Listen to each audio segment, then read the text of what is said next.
peruntukan RM3 juta yang diumumkan Perdana Menteri Datuk Seri Anwar Ibrahim pada Mei tahun lalu bagi melaksanakan projek penggalian telaga tiub di Universiti Malaysia Sabah dilaksanakan mengikut tata kelola dan prosedur ditetapkan.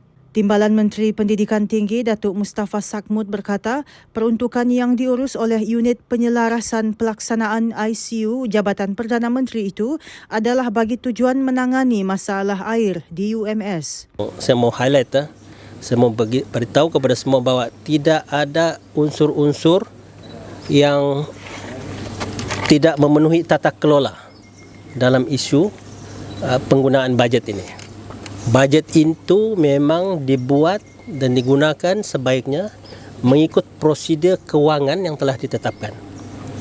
Beliau berkata demikian ketika ditemui selepas mendengar taklimat mengenai situasi masalah air dan projek pembinaan telaga tiub di UMS di sini hari ini.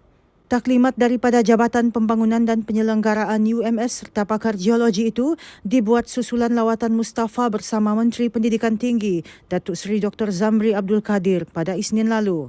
Mustafa berkata isu air di kampus universiti itu menjadi perhatian nasional dan Kementerian Pendidikan Tinggi KPT diarah meletakkannya sebagai keutamaan untuk diselesaikan. Katanya hasil taklimat yang diberikan, beliau telah mendapat bayangan khususnya perkara yang harus dilaksanakan bagi membina telaga tiub itu mengikut jangka masa ditetapkan.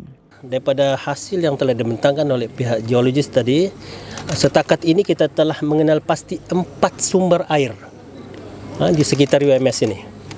Daripada 6, 4 sudah kita kenal pasti.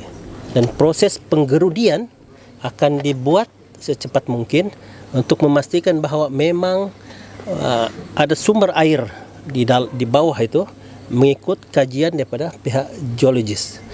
Dan apabila kita mengenal pasti bahawa sumber air ini memang mencukupi dan kita akan buat proses penggerudian dan barulah kita akan buat loji penapis dan juga piping kepada hostel-hostel pelajar-pelajar.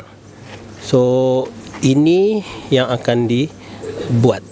Jadi saya menggesalah kepada semua pihak. Kita akan pastikan bahawa projek ini akan dapat disiapkan mengikut kontrak yang ada. Kita cuba, kita kena beri keutamaan kepada projek ini dan kita letakkan dalam kuadran urgent and important. Dalam pada itu, Mustafa berkata projek yang dijadual siap pada Mac depan itu akan turut dipantau setiap minggu dan akan membawa laporan kepada KPT sebelum dibentang ke Kabinet.